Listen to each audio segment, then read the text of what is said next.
Hey, welcome back to PennLive.com. Penn State football recruiting is the topic today. I'm Dustin Hockensmith with Greg Pickel. Two commitments over the last handful of days, and I think with Danny Dalton, the tight end, and Alex Gellerstedt, the offensive tackle, they've restored an air of calm to Penn State's recruiting efforts, at least publicly. Sure. So let's just talk about Danny Dalton for a second. Formerly committed to Boston College, wasn't committed long there. He decommitted in March, and pretty quickly after that, he became closely linked to Penn State. Took a couple of visits.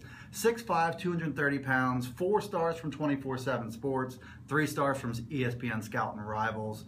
What about his game? I mean, to me, I saw a kid who caught a lot of tough balls in traffic, and he looked like he was a pretty eager and willing blocker. Yeah, no, absolutely. I think you saw it right, and I think that's why you saw Penn State and Alabama and North Carolina and a lot of other schools jump into the fray for him once they sort of realized what kind of player he was. Massachusetts, like Connecticut, Rhode Island, and most of those states up north are a little bit tough to recruit and really find those type of kids because they just don't get the exposure, and that's why he was originally committed to Boston College. But this is a kid that really fits into Penn State's tight end mold and the kind of things that John Donovan, Penn State's offensive coordinator, wants to do from a pass catching and a blocking standpoint. He'll probably need a little bit of time, like most high school tight ends, to get that blocking down. But I think, like you said, he's willing and able, and that's the biggest key.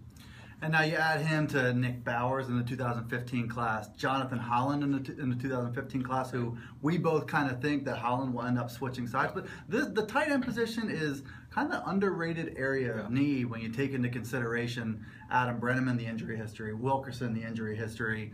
And I think these two guys are the new mold there.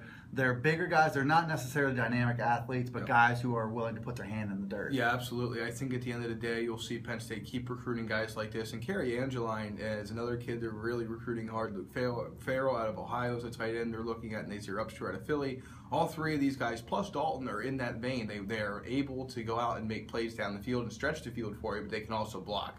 Well, there you have it. Penn State's tight end recruiting efforts are not necessarily done. Stay tuned to PennLive.com/Penn State Football for more.